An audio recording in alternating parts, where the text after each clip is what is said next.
Civil War had ended. It was April 1865 in Washington, D.C. The Union had won. The Confederacy had fallen. Crowds filled the streets, waving flags and singing. Strangers hugged each other. Bells rang. People shouted, "Long live Lincoln!" But not everyone was celebrating. In the shadows stood a man who could not stand the sound of victory. His name was John Wilkes Booth, a famous actor, young and handsome. On stage, he was admired. Off stage, he was angry and filled with hate.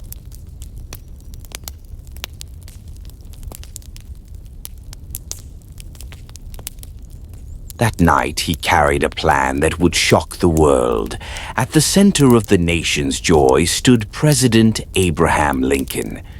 To the people, he was a savior. He had kept the Union together. He had ended slavery.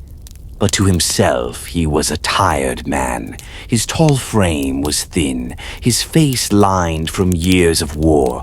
His eyes showed kindness, but also deep sorrow. Lincoln had carried the weight of a divided country. He had read the letters of grieving mothers. He had buried his own son. He had guided the Union through blood and fire. Yet, despite all of it, he still believed in hope. He dreamed of a healed America, North and South together again. No revenge, only forgiveness. He spoke of binding the nation's wounds. To many, he was a man of peace, but to Booth, he was a tyrant.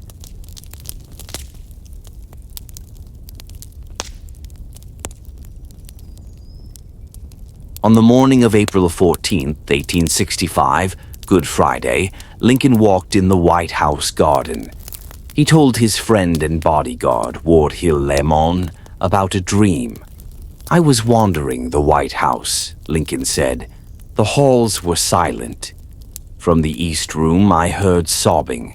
Inside, there was a coffin covered in black. A soldier stood guard. I asked, 'Who has died?' He answered, 'The President.' The words hung heavy. Lincoln laughed it off, but those near him felt uneasy. He often had dark dreams, but this one seemed too real. Later that day, he rode in a carriage with his wife, Mary. For once, they laughed together.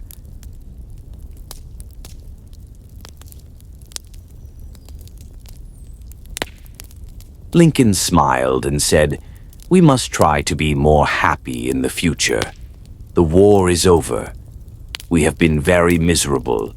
Mary squeezed his hand, believing a brighter time had come.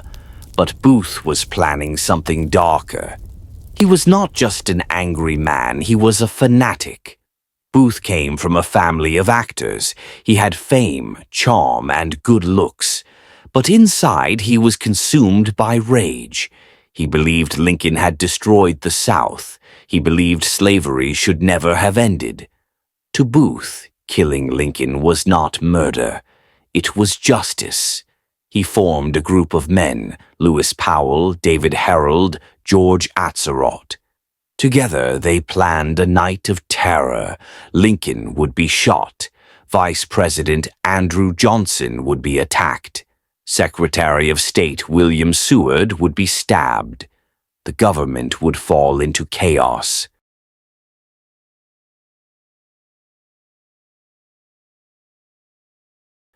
Booth dreamed this would give the South another chance. That evening, Washington was alive with celebration. The streets glowed with lanterns. Soldiers walked arm in arm with sweethearts. For many, it was the first true night of peace in years. For the Lincolns, it was a rare night of rest. The president had promised his wife a break. They planned to see a comedy at Ford's Theater, a play called Our American Cousin. Their guests would be Major Henry Rathbone and his fiancée, Clara Harris. As their carriage rolled through the city, people cheered. "Hurrah for Lincoln!" they shouted. Lincoln raised his hand, smiling shyly. To the crowd, he was not just a leader, he was hope itself. At the theater, the moment Lincoln entered, the audience erupted.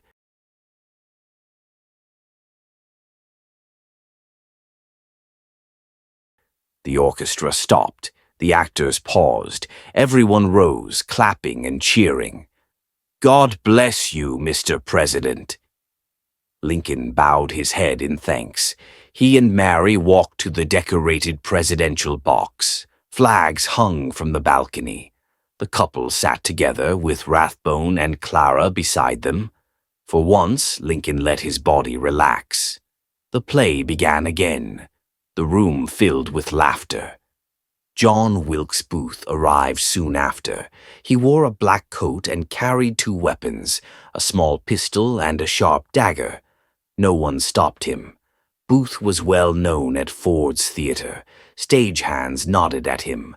Ushers smiled. He walked with calm confidence, hiding the storm inside. He knew every corner of the building. He knew where to go.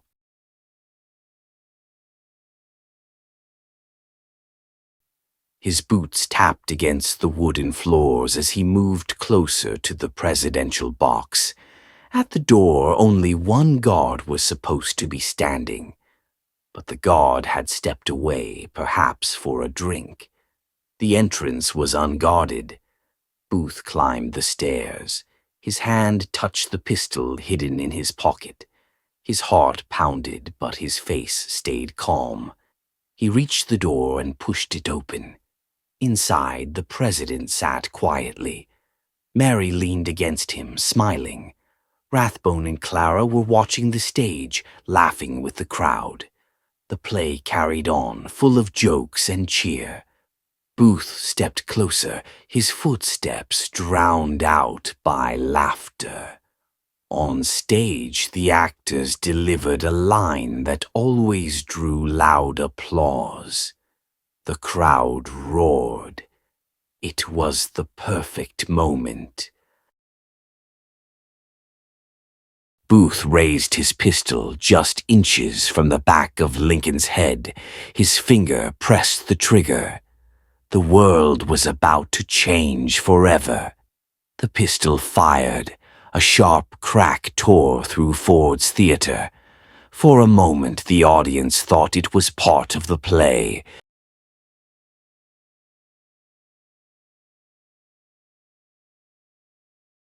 But in the presidential box, reality struck. Abraham Lincoln's head fell forward. Blood trickled down. Mary Lincoln screamed. Clara Harris froze. Major Rathbone leapt up, trying to stop the attacker. John Wilkes Booth stepped closer, dagger in hand. Rathbone lunged at him. The two men struggled. Booth slashed, cutting Rathbone's arm deeply. Blood spilled. Rathbone fell back in pain. Booth rushed for the edge of the box. The flags blocked his way, but he leapt anyway. He landed on the stage with a heavy thud. His leg snapped. Pain shot through him, but he forced himself up. He raised his dagger and shouted, "Sic semper tyrannis!" Thus always to tyrants. The audience gasped. Some thought it was still part of the show. Others realized the unthinkable had happened. Booth waved his dagger, pushed past the actors, and limped off the stage. He ran through the back door and into the night. Inside the box, horror unfolded. Mary clung to her husband, crying for help.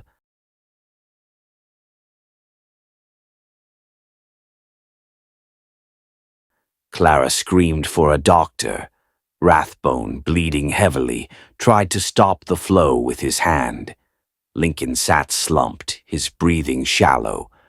The bullet had struck the back of his head. He was unconscious, beyond saving.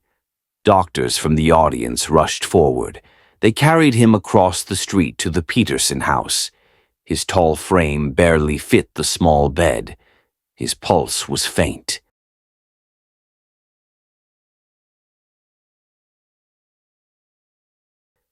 Mary knelt by him, whispering his name. Cabinet members gathered, their faces grim. Through the night they watched helplessly. At 7:22 a.m. on April 15th, 1865, Abraham Lincoln died. Secretary of War Edwin Stanton stood in silence, then spoke the words, "Now he belongs to the ages." Meanwhile, Booth escaped. Despite his broken leg, he mounted a horse with the help of accomplice David Herold. They rode into the countryside. Booth believed he had struck a great blow. He thought Southerners would cheer him. He saw himself as a hero, but the reaction was the opposite. News spread quickly. Bells tolled. Cities draped themselves in black. People wept openly in the streets. The country mourned. Instead of praise, Booth was hated. Posters with his face read, "Wanted, dead or alive."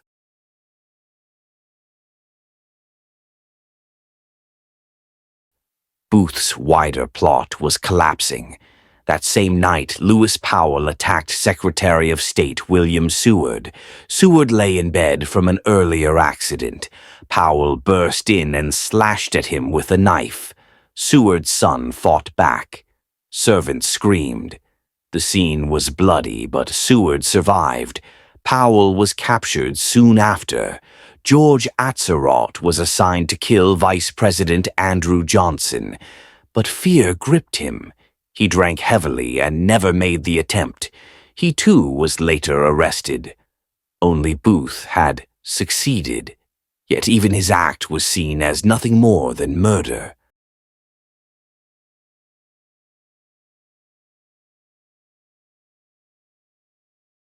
Lincoln's funeral cast the nation in grief. His coffin lay in state at the Capitol. Thousands came to pay respects. Men removed their hats, women sobbed, soldiers saluted their fallen commander. The funeral train carried him back to Illinois. Along the tracks, millions gathered. Children waved flags. Flowers were thrown on the passing cars. Cities fell silent as the train rolled through. Finally, in Springfield, the president was laid to rest. Booth and Herold hid for 12 days. They crossed swamps, barns, and forests. Booth's broken leg ached with every step. He wrote bitter notes in his diary. "I am looked upon as a cutthroat," he complained, but the net closed in.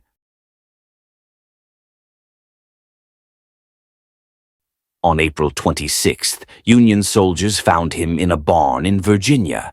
They demanded his surrender. Booth refused.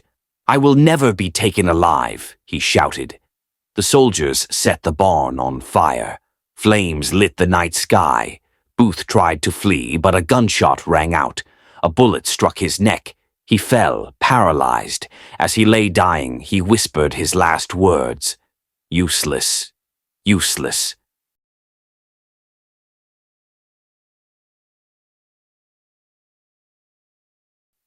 The assassin was gone. The president was dead. The nation was forever changed. Lincoln had dreamed of healing and mercy. Instead, his death left America to struggle through years of division without his guiding hand. Yet his legacy lived on. He was remembered not only as the man who saved the Union, but as a martyr. The man who gave his life at the moment of victory.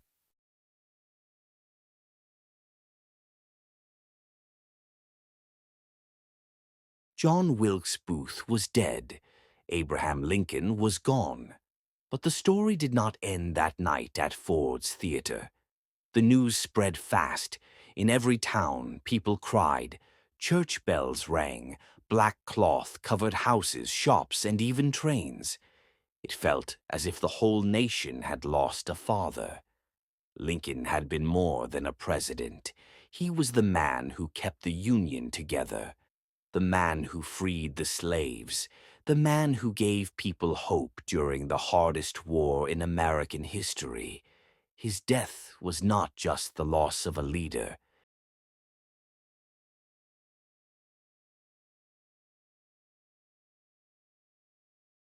It was the loss of a dream for peace. The government acted quickly. Booth's helpers were hunted down. Lewis Powell, George Atzerodt, David Harold, and Mary Surratt, the woman who owned the house where they met, were all put on trial. They were found guilty and hanged.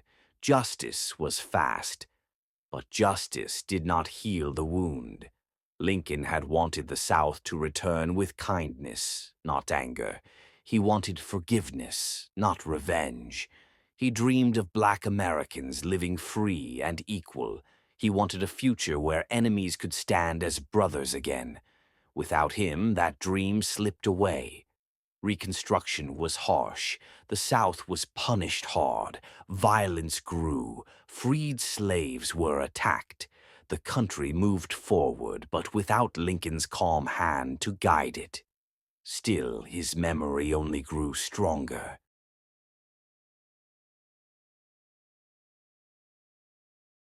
People told stories of his honesty.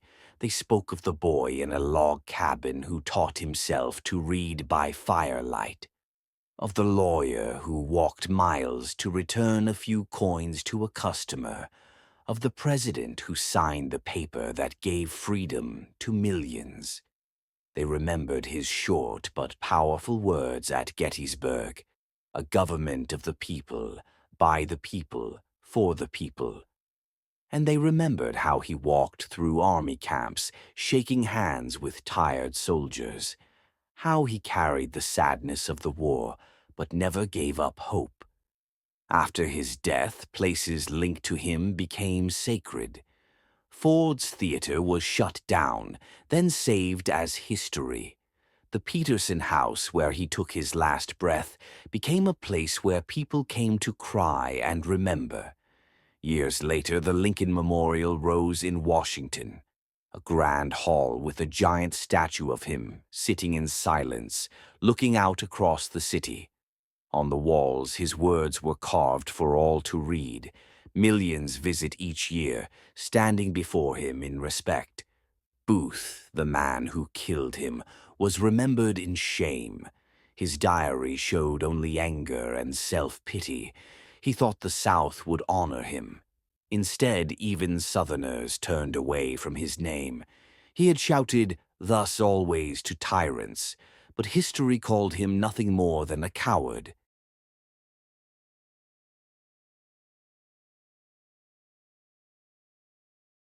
His last words, "Useless, useless," proved true.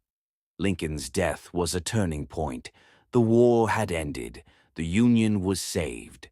But at the very moment of victory, the country lost the man who could have healed it. Without him, the years that followed were harder. Yet in death, his power only grew. His life and sacrifice became part of America's story. School children learned his speeches. Writers praised his wisdom. Civil rights leaders, from Frederick Douglass to Martin Luther King Jr., spoke his name as a symbol of freedom.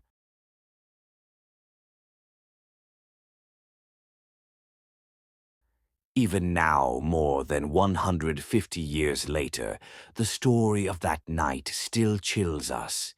We can see the crowded theater, the bright stage, the laughter. We can hear the gunshot, the scream of Mary Lincoln, and the roar of the crowd. We can imagine Booth leaping to the stage, broken leg and dagger in hand, and we can hear Stanton's voice at the Peterson House. Now he belongs to the ages.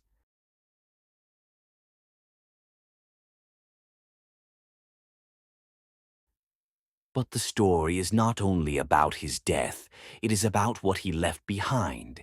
He showed that true leadership means sacrifice, that freedom is worth fighting for, that even in the darkest times hope can light the way. On that April night in 1865, Abraham Lincoln's life was taken. But his dream lived on. His words, his spirit, and his vision of a better America still inspire the world today. This is the story of Abraham Lincoln's assassination. A night at the theater that changed history forever.